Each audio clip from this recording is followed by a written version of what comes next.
Hola, ¿cómo están? Yo soy el profesor Manuel Gómez Carrillo, estoy a cargo de la asignatura Microbiología 2.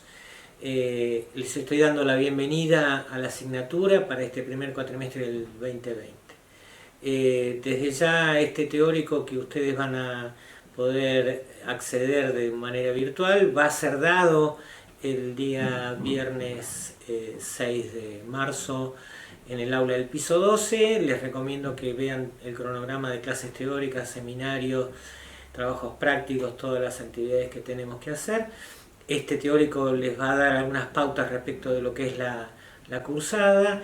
Espero que les sea útil algunos conceptos que vamos a trabajar en el trayecto de esta primera presentación, y les doy la bienvenida. Espero que tengan un buen cuatrimestre, espero que la cursada sea satisfactoria para ustedes y que les guste la asignatura, y desde ya estoy a disposición de todos ustedes cuando requieran algún tipo de consulta. Por supuesto, desde la Secretaría me hacen llegar sus inquietudes y yo no tengo ningún problema en atenderlos, ¿sí? Muchas gracias. Vamos a arrancar con la cursada de Microbiología 2. Por lo tanto, empezando con los objetivos de la materia, básicamente lo que nosotros pretendemos, y para ustedes tiene que ser un horizonte, ¿sí?, es poder sustentar el conocimiento de las enfermedades infecciosas. Esto tiene mucho impacto en la medicina actualmente, y tener un pensamiento microbiológico que a ustedes les haga sospechar de la presencia de algunos de los agentes que han estudiado durante la cursada de Microbiología 1, por ejemplo, es un poco las herramientas que nosotros les queremos dar a ustedes, ¿sí? Para esta cursada de Microbiología 2 es muy importante que ustedes consideren todos los conocimientos adquiridos respecto de la patogénesis y las características de los microorganismos. Esto funciona como una mesa de cuatro patas. Nosotros en Micro 2 vamos a ver aspectos epidemiológicos, aspectos vinculados con el diagnóstico, que son centrales, ¿sí?, en el transcurso de la cursada, y por supuesto todas las medidas de profilaxis que existen para evitar las enfermedades infecciosas. Esto es muy importante porque va a ser el eje central, ¿sí? Epidemiología, diagnóstico y profilaxis son el eje central de nuestra asignatura. Entonces, ¿qué es importante? Y yendo un poquito más al detalle, ¿no?, algo que preguntan siempre los alumnos: ¿qué es lo que tengo que estudiar? Bueno, básicamente conocer cómo se hace el diagnóstico y los procedimientos de diagnóstico microbiológico es importante que lo conozcan. Especialmente cómo se solicitan, cuál es la muestra adecuada, cómo se toma, ¿sí?, en qué condiciones debe tomarse, cómo se debe transportar, y sobre todo lo que hace a las interpretaciones de un resultado. Como vamos a ver un poquito más adelante, las enfermedades infecciosas son como una película, y por supuesto que una toma de muestra es una foto de esa película, y la interpretación del resultado es importante que se haga correctamente, sobre todo para poder aplicar una terapéutica y medidas de control y de cuidado del paciente que sean adecuadas para lo que ustedes están solicitando. Lógicamente la epidemiología tiene mucho valor.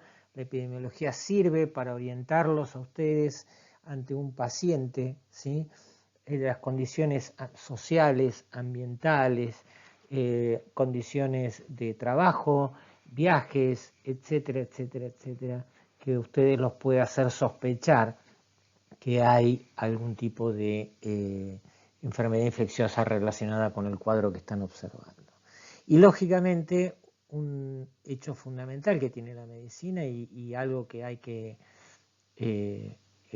establecer de manera importante, tiene que ver con la profilaxis, ¿sí?, cómo evitar de alguna manera que una determinada enfermedad infecciosa se siga propagando.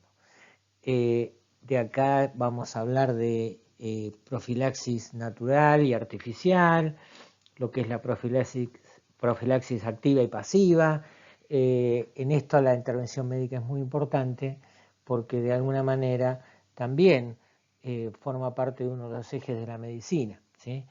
No solamente curar, sino evitar enfermedades infecciosas. Bien, para comunicarnos y para que ustedes tengan fuentes de información, vamos a usar dos plataformas. En primer lugar, y la plataforma principal y la que es oficial del Departamento de Microbiología, es el sitio web de la Facultad de Medicina. Ahí en donde está la solapa que corresponde al Departamento de Microbiología, Cátedra 1, materia Microbiología 2, vamos a volcar y vamos a ir subiendo todo el material que es necesario formalmente que ustedes tengan y sobre el cual vamos a hacer el trabajo de los seminarios, los teóricos, los trabajos prácticos y lógicamente que son una fuente de información que es la que nosotros consideramos la adecuada para que ustedes hagan la cursada. Alternativamente también hemos abierto desde hace algunos años un grupo abierto de Facebook en el cual es un sitio accesorio en el cual ustedes pueden hacer consultas. Principalmente nosotros queremos utilizarlo para consultas de tipo académico, ¿sí? Las consultas administrativas las tienen que evacuar en la Secretaría de la Cátedra, pero en este sitio nosotros podemos interactuar un poquito más activamente que con la página web, con lo cual seguramente información que necesitemos darles con cierta urgencia o con hacerles rápidamente, esa información se va a volcar en el Facebook para que ustedes puedan acceder más rápidamente a su contenido. Y lógicamente todos los docentes que quieran volcar algún material o alguna otra información accesoria se va a publicar en este sitio a partir de que empiece la cursada. Bien, entonces la cursada va a tener tres actividades básicamente. Las clases teóricas son 25 clases teóricas. Todas las clases teóricas son presenciales y se van a desarrollar en el aula del piso 12 al mediodía. Toda esta información está volcada en la página web. Y básicamente puede haber, pero no en todos los casos, puede haber varias clases que sean subidas a nuestros canales de comunicación en formato virtual, como esta clase, por ejemplo, ¿sí? Esto no excluye que tengan que asistir, porque lo que nosotros queremos desarrollar es que ustedes tengan una clase resumida en formato virtual y que después puedan en la clase teórica tener el encuentro con el profesor que la dictó y de alguna manera hacer aclaraciones para que ustedes hagan consultas y ampliar la temática que se está desarrollando. O sea que esto no excluye que sea importante que asistan a las clases teóricas. Sí tienen como actividades obligatorias los seminarios, que son 16, y los trabajos prácticos y tutorías, que son 8. En este caso, estas actividades presenciales y obligatorias van a tener un registro de presencia y de todas las actividades, tanto de teóricas, de seminarios como trabajos prácticos, se las va a considerar para las evaluaciones, ¿sí? Desde ya tenemos que considerar también que hay material bibliográfico que vamos a recomendar que de alguna manera complementa los conocimientos y las cuestiones que nosotros queremos que obtengan durante la cursada. Bien, en esta asignatura nosotros estamos utilizando un sistema de código QR para el registro de la asistencia. Esto es un código que ustedes van a poder confeccionar yendo a la página web y pueden descargar las instrucciones para cómo obtenerlo. Ese código es leído por un dispositivo, una tablet o un celular que tenga el docente que va a dar la actividad o que asista en la actividad, y de esa manera queda automáticamente registrado la presencia de ustedes en la actividad que es obligatoria. Van a ver en las instrucciones para la confección del código QR que el mismo puede guardarse en el dispositivo, en el celular que ustedes lleven a la clase.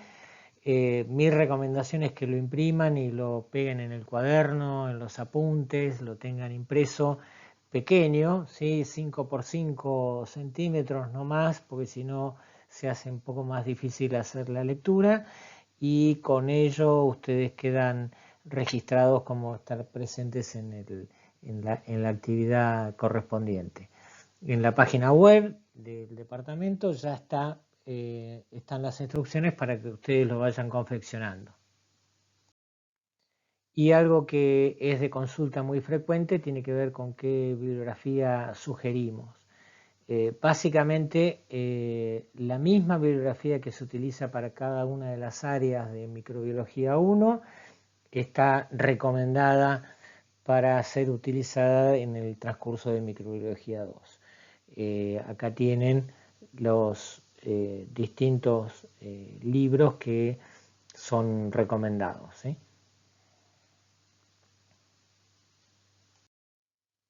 Bien, entonces vamos a empezar a ver algunos conceptos que nos parece relevantes que conozcan previo al inicio de la cursada. Tal vez ustedes se preguntarán por qué es importante la microbiología, ¿sí? Bien, entonces en la práctica médica ustedes se van a tener que enfrentar a que en un tiempo limitado, ¿sí? Van a tener que resolver un problema o orientarse hacia un problema que un paciente les presenta. El paciente presenta síntomas, puede presentar signos, y ustedes van a tener que decidir definitivamente cómo seguir el curso para llegar a arribar a un adecuado diagnóstico. Nosotros los queremos preparar para eso, para las enfermedades infecciosas, para que empiecen a pensar desde el punto de vista epidemiológico, empiecen a pensar desde el punto de vista de los signos y síntomas, y puedan arribar a un adecuado diagnóstico, sobre todo si es un diagnóstico de laboratorio. No en todos los casos, esto es algo que sí es importante que sepan, no en todos los casos se hace diagnóstico microbiológico. Se puede resolver con un tratamiento empírico, se puede resolver sin la intervención de un laboratorio. Pero es importante que puedan discernir qué es lo que le está pasando a una persona que asiste a una consulta con una posible, probable enfermedad infecciosa. Bien, entonces para empezar a trabajar con algunos conceptos que les queremos acercar desde este primer teórico, básicamente les voy a contar una breve historia, vamos a ir un poquito a la historia. En algunos siglos atrás existía una teoría que era la teoría miasmática de la enfermedad. La teoría miasmática le responsabilizaba al aire, a emanaciones de aire que eran consideradas impuras, que venían de suelos, pantanos, etcétera, y que las personas que cohabitaban en estos ambientes padecían las principales pestes, ¿sí? Enfermedades mortales que de alguna manera estaban produciendo una morbimortalidad importantísima, diezmaban a la humanidad en aquel entonces. Y todos ustedes conocen la malaria o el paludismo, ¿sí? Precisamente en aquel momento se hablaba de malaria, que es un término, es una contracción que viene del italiano, que quiere decir mal aire, ¿sí? Y lógicamente esta denominación tenía que ver con el origen de estas emanaciones fétidas que se daban en los pantanos. Desde ya ustedes hoy saben que la malaria o paludismo es provocada por un parásito y que hay un vector biológico y digamos cómo se pudo establecer esta relación básicamente tiene que ver con un poco de la historia de la microbiología. Y esta historia tiene su desarrollo principalmente en el siglo XIX, donde hubo muchos personajes importantísimos para el desarrollo del conocimiento de lo que hoy sabemos es la teoría infecciosa de la enfermedad. Acá están dos exponentes fundamentales, que es Robert Koch y Louis Pasteur, ambos y otros, unos cuantos más, pudieron sentar las bases de que un pequeño microorganismo que prácticamente invisible a los ojos desnudos de cualquier persona, podían ser los responsables de estas pestes y estas enfermedades que afectaban a la humanidad. Esto llevó mucho trabajo y de alguna manera se establece una serie de postulados que vamos a ver son los postulados de Koch. Bien, Koch precisamente establece en esta época, en este momento histórico, fines del siglo XIX, una demostración concreta de que un microorganismo puede ser la causa de una enfermedad. El primer postulado de Koch tiene que ver con que el patógeno debe estar presente en el hospedador enfermo. Bueno, lógicamente uno puede tener un patógeno sospechoso. Digamos, este concepto hoy en día parece ridículo, pero había que demostrar que un pequeño bacilo, que una bacteria mínima, chiquitita, que apenas se la puede observar en un microscopio, fuera responsable de alguna enfermedad muy grave.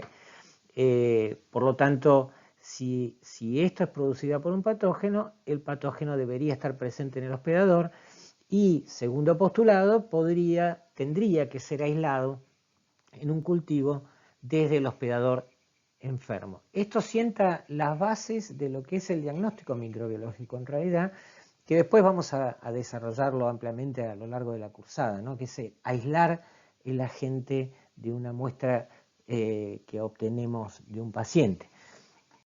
El tercer postulado de Koch habla de que ese patógeno aislado debería causar enfermedad cuando es inoculado a un hospedador sano. Esto quiere decir que en un individuo sano, el cual nosotros le hemos inoculado este sospechoso agente etiológico, le produce o reproduce la enfermedad nuevamente en él. Y lógicamente, para poder demostrar que la teoría infecciosa de la enfermedad, Koch lo que establece es que ese patógeno nuevamente puede ser reaislado del hospedador infectado en el modelo experimental. Y esto sienta las bases de todo el conocimiento que a partir de ese momento se empezó a desarrollar en las teorías microbiológicas y las enfermedades infecciosas. Ahora bien, existen excepciones a los postulados de Koch y los postulados de Koch son modificados a medida que va avanzando la tecnología. Durante el siglo XX, las enfermedades causadas por virus y algunas bacterias que no podían ser desarrolladas en medios artificiales se fueron incorporando a este conjunto de entidades causa-efecto, básicamente porque en la época de Koch, en el siglo XIX, no había posibilidades de su estudio o de cumplir con estos postulados. Entonces, con esto quiere decir que haya gentes que no cumplen los postulados de Koch no quiere decir hoy en día que sean causa-efecto, y esto está sustentado en investigación básica y en investigación clínica sólidamente establecido. Por lo tanto, hoy vamos a contar con un montón de herramientas y algunas situaciones que ustedes van a ver que son básicamente conceptos que nos interesa que ustedes conozcan. Por ejemplo, hay enfermedades que claramente exhiben signos y síntomas inequívocos, por ejemplo el caso del tétanos, en los cuales no se hace un aislamiento de la gente para demostrar que está padeciendo tétanos. Otras enfermedades bacterianas asociadas a toxinas, ustedes van a ver que no se aísla a la gente, se detecta la toxina, hay tecnología para detectar la toxina, esto lo vamos a ir viendo a lo largo de la cursada.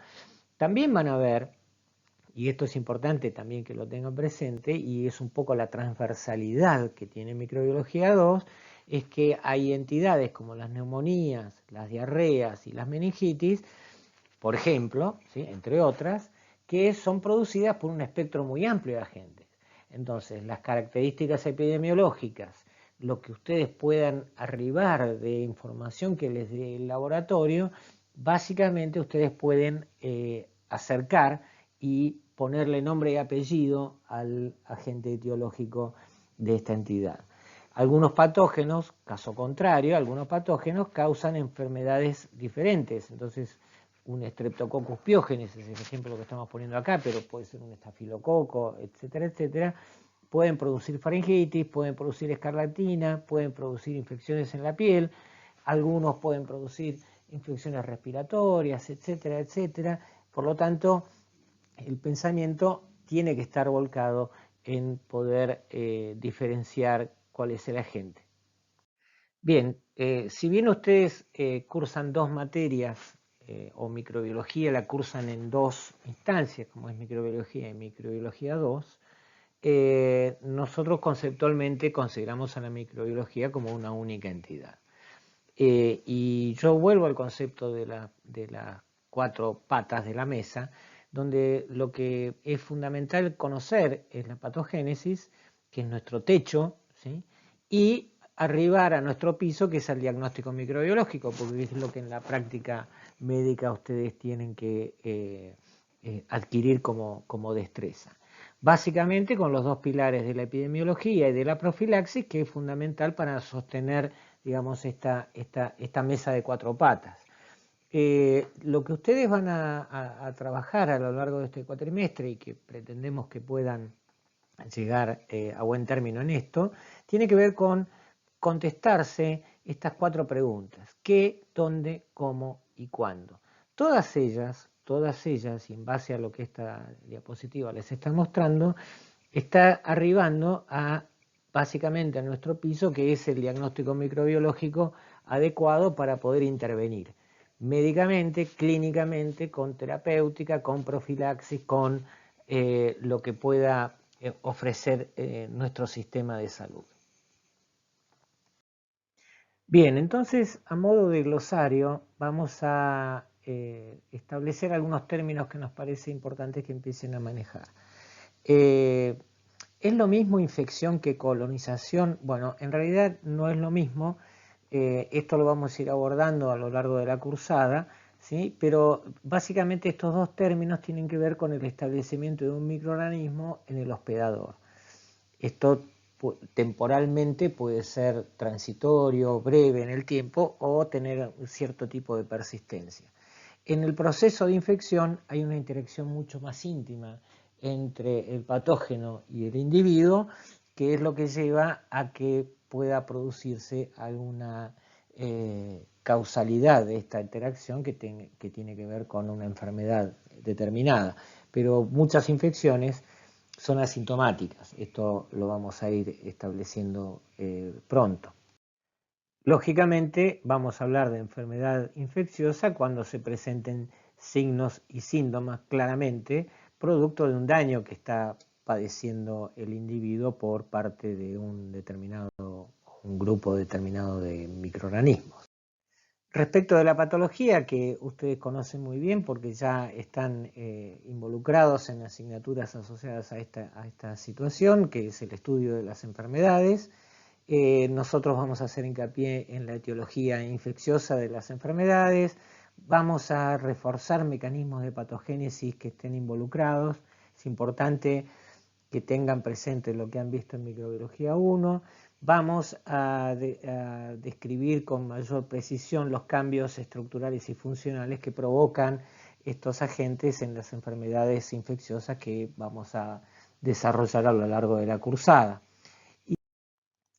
Y en lo que hace a los patógenos que vamos a analizar, básicamente vamos a diferenciar dos grandes grupos. Lo que llamamos patógenos primarios son aquellos agentes que pueden causar enfermedad en individuos que son susceptibles, pero no tienen una condición particular respecto de su respuesta inmune. Son personas que tienen una respuesta inmune normal, son inmunocompetentes. Vamos a diferenciarlos de los patógenos oportunistas, que habitualmente no producen enfermedad en un individuo inmunocompetente, pero sí pueden afectar a individuos que tienen sus mecanismos de defensa inmunológica alterados o comprometidos por alguna situación de base. Bueno, entonces vamos a ver lo que es un proceso infeccioso. Esto resume una cantidad de eventos que pueden ocurrir y que no ocurren en todas las infecciones por igual, ¿sí? Pero sí resume un poco cuál es el proceso que se está desarrollando en un proceso infeccioso. Desde el momento en que ocurre una infección, se establece lo que se llama el periodo de incubación. Esto es muy variable. El periodo de incubación puede ser muy corto, como vamos a ver, es en el caso de la infección por el virus influenza, la gripe, donde en 24, 48 horas, a lo sumo 72 horas, ya hay manifestación clínica, donde empieza lo que se llama un periodo prodrómico, ¿sí? Se empieza a sentir mal, le empieza a doler, ¿sí? Algunas infecciones, este periodo de incubación puede ser mucho más largo en el tiempo y pueden ser días y en algunos casos semanas o incluso meses.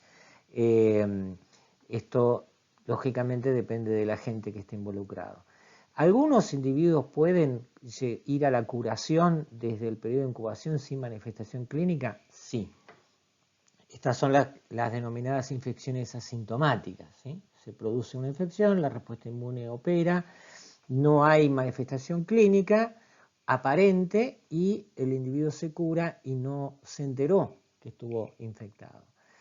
Luego viene un periodo que se llama el prodrómico, que habitualmente son signos y síntomas que son muy, muy inespecíficos y que en realidad todavía no definen claramente cuál sería desde el punto de vista clínico la entidad que está afectándolo, hasta que ocurre lo que se denomina el periodo de estado. El periodo de estado ya demuestra claramente cuál es o cuál podría ser la entidad clínica asociada, porque ya empieza a tener las características clínicas de alguna enfermedad que nosotros ya conocemos. Durante todos estos periodos puede haber eventos de convalescencia, quiere decir de remisión y curación. Y luego el proceso puede ir hacia un periodo mucho más grave, en el cual hay un compromiso sistémico, hay un compromiso de órganos y tejidos que lo lleva a un periodo terminal. Lógicamente esto puede depender de la gravedad, pero en todos los casos puede tener distintas alternativas de curación. Hay enfermedades que no se pueden curar espontáneamente, hay infecciones y enfermedades que pueden remitir espontáneamente a lo largo del tiempo. Lógicamente estamos hablando de la historia natural, no estamos hablando de la intervención. Lógicamente vamos a intervenir y la idea es que hagamos intervención en estas etapas para poder llevar al paciente a la curación. Algunas infecciones y algunas enfermedades que remiten y que curan pueden dejar lesiones que sean persistentes, lo cual nosotros podemos definir como secuelas de una determinada infección. Hay muchos ejemplos históricos, como sería el caso de la polio, que se puede curar, pero que deja una parálisis flácida de por vida para quien la padeció. Y vamos a ver en otras infecciones respiratorias, por ejemplo, donde las secuelas pueden ser daños que quedan permanentes producto de una infección que, aún habiendo sido curada, ha dejado su huella. Durante toda la infección puede haber periodos de transmisibilidad. Esto también es variable y lo vamos a ir viendo en cada caso en particular. Solamente quiero que ustedes se lleven este gráfico como el desarrollo, como una película, como les dije en algún momento, y donde en cada uno de estos momentos, en cada uno de estos eventos, se puede intervenir médicamente y se puede arribar a un diagnóstico. Entonces vamos a trabajar con algunos conceptos más, que es importante que ustedes los empiecen a considerar, porque de alguna manera es un poco lo que les queremos transmitir. En primer lugar, tiene que ver esto con la presentación del paciente. El paciente puede presentar síntomas, signos o presentar un síndrome. Los síntomas es todo aquello que el paciente le puede comunicar respecto de qué siente, ¿sí? Son los cambios subjetivos. Me duele la cabeza, me siento con dolor muscular, estoy fatigado, ¿sí? Es algo que ustedes no pueden evaluar con simplemente la observación del paciente. Yo no puedo saber si le duele o no la cabeza, él me lo tiene que decir. Después están los signos, que son cambios que ustedes sí pueden medir con maniobras, con la utilización de algún elemento en el cual ustedes pueden observar o ver o registrar que existen algunos signos claramente que los pueden orientar hacia alguna enfermedad en particular. Y después vienen los síndromes. Y vamos a ver algunos síndromes a lo largo de la cursada, que tienen que ver con un grupo de síntomas y signos que normalmente se asocian a algún tipo de entidad, ¿sí? Y esto los puede llevar rápidamente a empezar a buscar en el espectro de agentes que pueden estar involucrados acá, a definir cuál es la etiología de esta presentación clínica. Bueno, otro concepto que también es importante que tenemos que empezar a definir tiene que ver con la diseminación de las enfermedades infecciosas. Y básicamente hay dos términos, que es el término contagio y transmisión, que en realidad no quieren decir lo mismo y que son un poco controversiales. Las enfermedades infecciosas son contagiosas. Bueno, si uno va a la etimología de la palabra, contagio tiene que ver con el contacto, básicamente, con haber tocado a una persona. Y nosotros preferimos hablar de vías de transmisión, porque les voy a poner un ejemplo concreto. Si ustedes conviven con una persona que tiene hepatitis B, la hepatitis B no se transmite entre individuos por un contacto casual, ¿sí? Digo, yo puedo tocarlo, puedo abrazarlo, no hay ningún tipo de problema. Por lo tanto, el término contagio tiene cierta controversia en este momento. Hablamos de vías de transmisión, vamos a hacer hincapié en vías de transmisión, porque lógicamente uno puede adquirir una hepatitis B, y pongo hepatitis B y podría ser HIV y un montón de otras infecciones, cuando hay una vía determinada para la cual uno puede infectarse.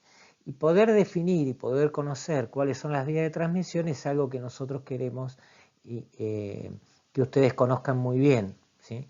Cuáles son los elementos o cuáles son las situaciones en las cuales puede transmitirse una infección. También tienen que conocer que las enfermedades infecciosas pueden ser transmisibles y también pueden ser no transmisibles. Transmisibles quiere decir que puede pasar de un individuo a otro individuo, como pueden ser el ejemplo de la tuberculosis, la sífilis, el herpes genital y tantas otras, a través de unas vías específicas, y también hay infecciones que son no transmisibles. Normalmente vamos a ver en muchos casos que hay enfermedades que la producen microorganismos, pero que no se transmiten desde ese individuo enfermo hacia otro. El caso del tétanos, el botulismo, algunas micosis de implantación traumática que van a ver que se adquieren por implantación desde el ambiente, pero que esa persona que padece esa enfermedad no se la va a transmitir a otro individuo. Estos conceptos queremos que los vayan trabajando y que los podamos tener claramente definidos a lo largo de nuestra cursada. Es importante también que podamos definir las características espaciotemporales de las enfermedades infecciosas en la comunidad, básicamente. Nosotros hablamos de infecciones esporádicas o de enfermedades que ocurren esporádicamente, en donde no hay ni un tiempo ni un espacio en el cual puedan ocurrir. En muchos casos estas situaciones se asocian a un tipo de infección que vamos a ir trabajando, que tiene que ver con las enfermedades asociadas a infecciones latentes, donde se reactiva una infección y en forma esporádica genera un cuadro en un individuo. El gran ejemplo de esto son las encefalitis herpéticas, ¿sí? No cumplen con un patrón estacional o un patrón epidemiológico particular. Sí tenemos otras situaciones que sí cumplen con patrones poblacionales bastante claros. Hoy en día además estamos en situaciones en las cuales de esto se habla bastante. Lo que es una endemia, lo que es una enfermedad endémica que habitualmente es aquella que se mantiene en el tiempo en una población y en un área geográfica determinada por largos periodos de tiempo. Nosotros vamos a ver ciertas endemias que tienen que ver, por ejemplo, con la enfermedad de Chagas, por excelencia en nuestro país, la fiebre hemorrágica argentina, por ejemplo, en el caso del virus Junín, etc. Situaciones epidémicas habitualmente se asocian a que hay un aumento en el número de casos en una población determinada en un periodo que generalmente es relativamente corto, ¿sí? Son epidemias que muchas veces se asocian a factores estacionales, ¿sí? El caso de la gripe en invierno, el caso del dengue y otros arbovirus que pueden eclosionar en número de casos como una epidemia en temporadas de verano y primavera, donde lógicamente aumenta el número de vectores, etcétera, etcétera, etcétera. Y después están las situaciones pandémicas.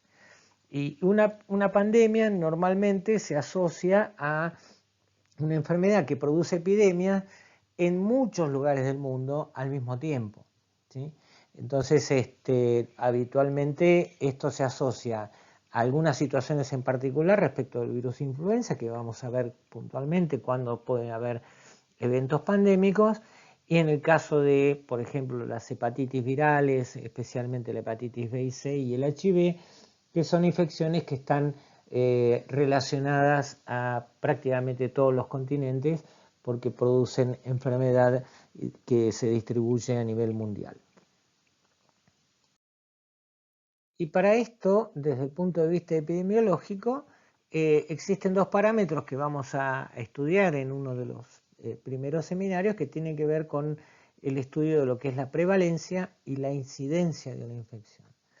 Normalmente nosotros vamos a definir como prevalencia es el número de casos que puede haber en una población determinada, es un corte en el cual nosotros decimos, en mi población hay tantas personas infectadas. 10% de la población que yo estudié tiene la infección por tal agente. Por lo tanto, estamos hablando de que hay una prevalencia del 10% en esta infección. El otro término es la incidencia, es cuando hay un incremento en ese número de casos. Nosotros decimos del 10% de prevalencia, estudiamos durante un año el número de casos nuevos que pueden haberse producido y hubo un 6% de incidencia, quiere decir que hay un 6% más de casos asociados a esta enfermedad en un periodo de tiempo definido y en una población definida. Y por último, un aspecto muy importante que tiene que ver con estas características espaciotemporales, que tiene que ver con la inmunidad que tiene una población determinada. ya sea naturalmente, porque ha habido una alta prevalencia de una determinada infección en la población y han quedado naturalmente inmunizados, pero sobre todo este concepto lo asociamos a la vacunación, que sabemos que la vacunación previene la diseminación de una enfermedad. Es lo que denominamos un efecto rebaño. No es solamente un aspecto individual, no es la persona protegida, sino la población protegida. Y con este esquema lo podemos explicar un poquito mejor. Ustedes tienen acá individuos en azul, que son individuos que no están vacunados, pero están sanos. Los individuos rojos son individuos que no están vacunados, pero que se enferman. En el caso de que en una población haya algunos casos, esta población evidentemente no tiene vacunados, que son los individuos de amarillo. En el caso de que se produzca alguna enfermedad infecciosa y que pueda ser transmitida fácilmente a la población, los pocos casos que puedan ocurrir pueden llevar a un evento epidémico importante en el cual todos los individuos azules que no estaban protegidos, a pesar de estar sanos, entren en la condición de tener la infección. La vacunación, desde el punto de vista individual, lo protege al individuo vacunado. Acá tenemos algunos pocos individuos en esta población que están vacunados, que no se van a infectar, lógicamente, si hay una epidemia, pero fíjense cómo la población en su totalidad, la diseminación sigue a los individuos susceptibles. Por lo tanto, los planes de vacunación siempre pretenden que el nivel de vacunación sea lo más alto posible. 90-95% de la población tendría que estar vacunada. Es algo que está ocurriendo con el sarampión actualmente por estos movimientos antivacunas. Y donde ustedes ven que si se alcanza un porcentaje muy alto de vacunación, los pocos individuos susceptibles que estén inmersos en esa población no van a ser no van a infectarse, dado que toda la inmunidad que tiene la población está generando una situación de barrera. Esto se lo llama efecto rebaño y lo van a ver claramente en el teórico que va a dar la doctora Repeto respecto de vacunas. Vamos a definir también las infecciones en función de su duración, ¿sí? Lo que sería la temporalidad de una infección. Vamos a definirlas como agudas, aquellas que se desarrollan en un periodo corto de tiempo. Se pueden en su mayoría autolimitar en un plazo de días, semanas. Esto nos va a definir como una infección aguda. Lógicamente puede ocurrir que alguna de estas infecciones termine con un curso fatal, como es el caso de influenza, ¿sí? De ninguna manera esto quiere decir que no sean infecciones graves, pero sí que normalmente se autolimitan, ya sea por características del propio microorganismo o incluso porque la respuesta inmune lleva a la limitación de la infección aguda. Para nosotros las infecciones crónicas son las que se desarrollan más lentamente y que pueden persistir en el tiempo con la multiplicación de la gente a lo largo del tiempo y con daño que puede ser a largo plazo relacionado a la interacción del patógeno con el individuo. La tuberculosis, las hepatitis virales de tipo B y C son las los ejemplos más claros de esto, al igual que la infección por HIV. Y luego hay infecciones que nosotros vamos a denominar como subagudas, que tienen que ver con especialmente algunas entidades que afectan el sistema nervioso central y que de alguna manera son infecciones lentas, de evolución muy lenta y que terminan en un proceso a mediano plazo de algunos meses o años en alguna enfermedad característica. Después también ustedes deben recordar de microbiología 1 existen las infecciones latentes. Este es cuando el agente que se establece en un individuo puede permanecer en estados, en periodos en los cuales no se multiplica. Esto es un mecanismo de evasión a la respuesta inmune bastante conocido ya por nosotros, y que ante determinadas situaciones puede recuperar esa capacidad de multiplicarse y volver a producir síntomas de enfermedad, no siempre la misma. En algunos casos, acá ponemos como ejemplo el zóster. Vamos a ver que no siempre el zóster representa lo que era la varicela, pero que en el periodo desde la varicela hasta el zóster se dan ciertas condiciones en las cuales el individuo puede desarrollar una enfermedad asociada a esta reactivación. Bien, en toda infección hay factores predisponentes por parte de los individuos que pueden verse afectados. Hay individuos que pueden tener mayor susceptibilidad a enfermarse, a tener una infección determinada, o que puedan alterar el curso de la enfermedad o de la infección que se está provocando. Acá tienen algunos ejemplos que tienen que ver con las infecciones urinarias. Por ejemplo, en el género femenino es más frecuente porque hay una predisposición anatómica que las puede provocar. El clima básicamente nos hace a todos más susceptibles a ciertas infecciones respiratorias durante el invierno. La edad, ustedes van a ver que existen recomendaciones para la vacunación en extremos etarios para ciertas infecciones respiratorias en particular.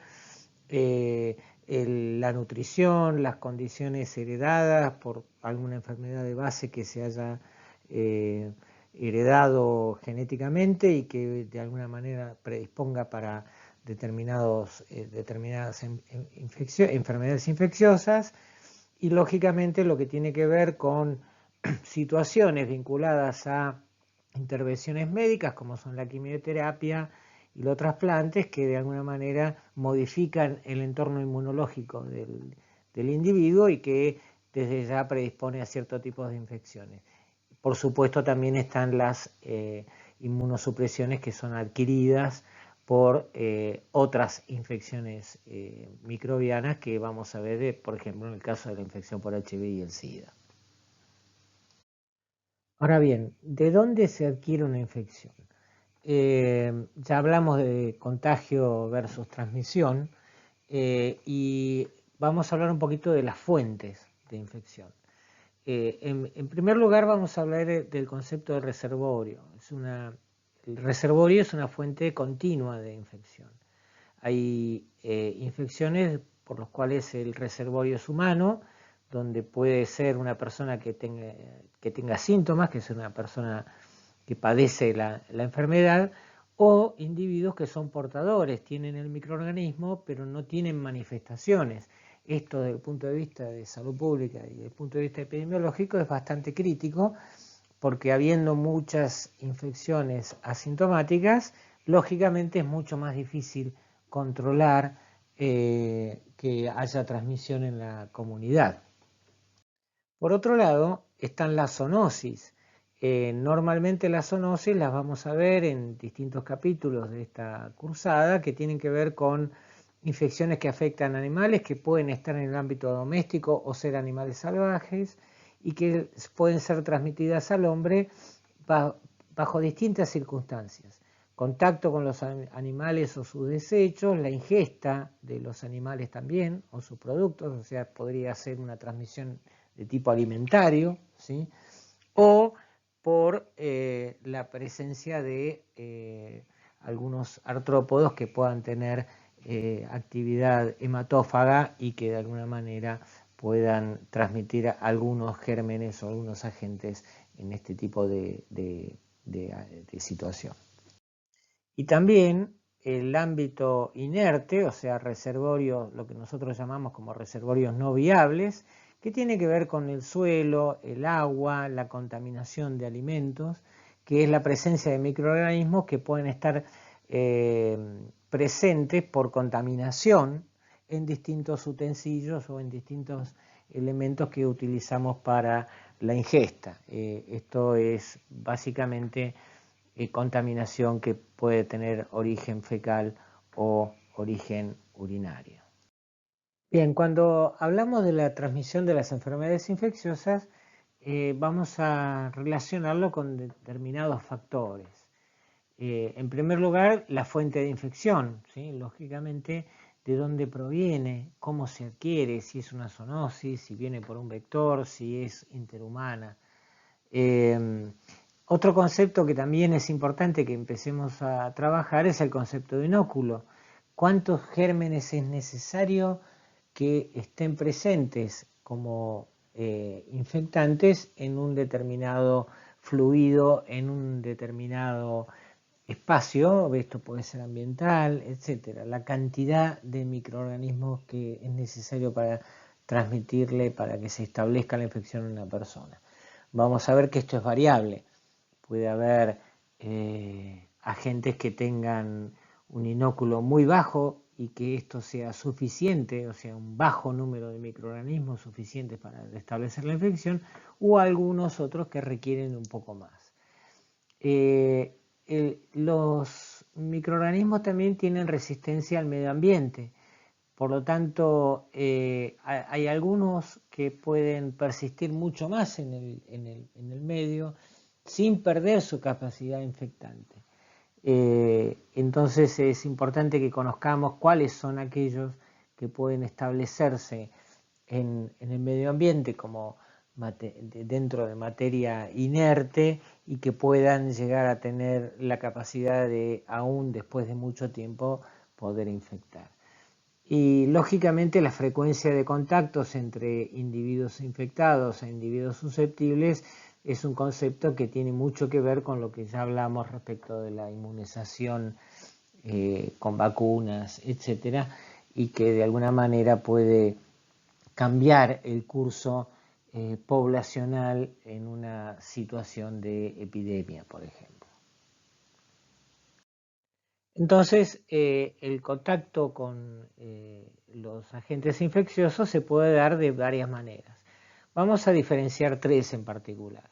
El contacto directo tiene que ver con el contacto físico entre una fuente de un individuo infectado con un hospedador susceptible. Esto es lo más frecuente en las enfermedades infecciosas. Sin embargo, hay contactos indirectos que tienen que ver con la transmisión a través de fomites, de objetos inanimados, por contaminación de aguas, de alimentos, de superficies, a través de fluidos tanto de animales como de seres humanos que pueden estar contaminando nuestro ambiente y que de esa manera se adquiera la infección. Esto tiene mucha importancia en algunas situaciones en particular, como vamos a ver cuando empecemos a estudiar las infecciones intrahospitalarias, etcétera, donde no hay un contacto directo con un individuo infectado, sino que a través de determinados elementos que se utilizan en el ámbito hospitalario o en el ámbito del cuidado de la salud,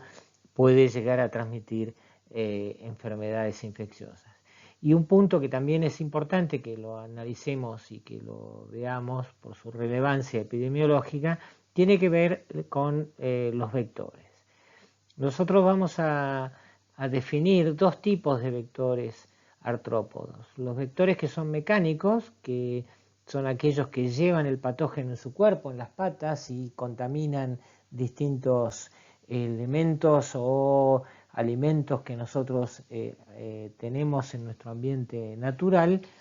Es una aportación mecánica y es una contaminación mecánica de nuestro entorno, pero cobran una relevancia epidemiológica muy importante aquellos que son vectores biológicos, que son artrópodos principalmente, que se infectan con el agente etiológico, y el agente etiológico desarrolla su ciclo dentro de este individuo, se multiplica en el mismo y el mismo forma parte de un mecanismo de transmisión en el cual tenemos varios ejemplos para desarrollar a lo largo de la cursada que tienen que ver con el Chagas, la malaria, el dengue, el chikungunya, el Zika y todos los arbovirus que vamos a a desarrollar a lo largo de esta cursada. Bien, por último, un concepto que también es importante que tengan presente porque lo vamos a trabajar en varios capítulos dentro de Microbiología 2, tiene que ver con la microbiota que nosotros portamos. Nosotros al momento de nacer somos colonizados por una gran cantidad de microorganismos que están en el ambiente, que están en nuestros familiares, que lo portan nuestra madre, y estos microorganismos empiezan a generar una relación simbiótica con nosotros, con lo cual empezamos a establecer de alguna manera una relación que nos beneficia absolutamente. La microbiota intestinal nos produce enzimas que contribuyen a la digestión, sintetizan vitaminas, etcétera, etcétera. Ocupan además un rol central dentro de lo que es la estimulación de la respuesta inmune a nivel intestinal. Esto ya lo han visto en inmunología, el rol que tiene la inmunidad de las mucosas.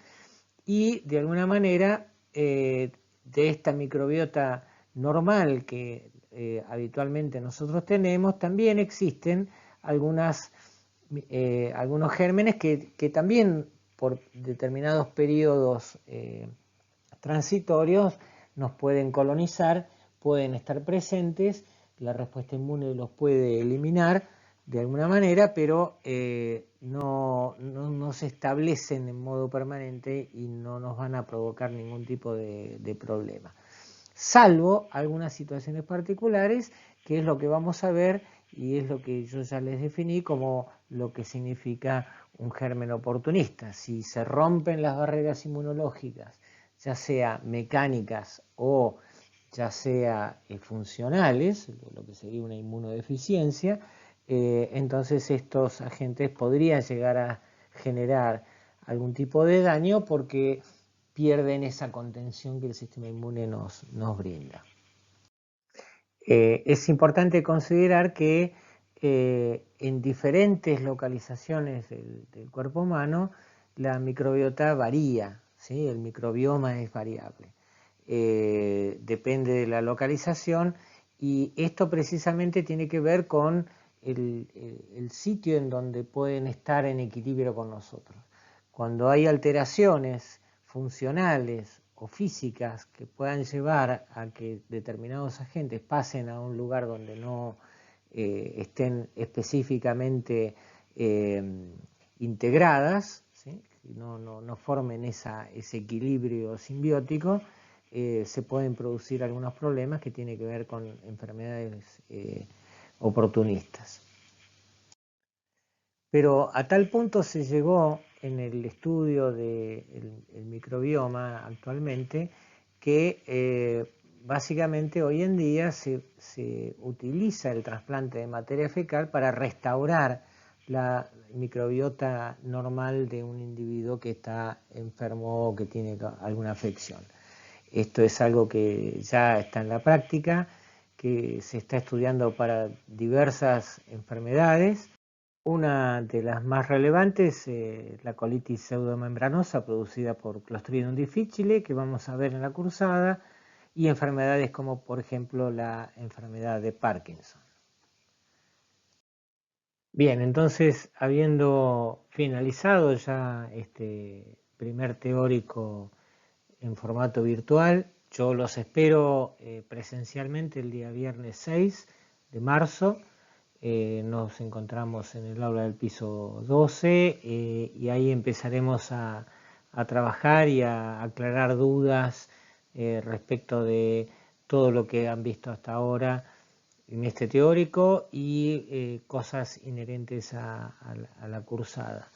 En nombre del cuerpo docente de nuestro departamento y quienes estamos involucrados en la formación de ustedes en Microbiología 2, desde ya les deseamos muchos éxitos y esperamos encontrarnos pronto y desde ya a disposición de todos ustedes para lo que necesiten.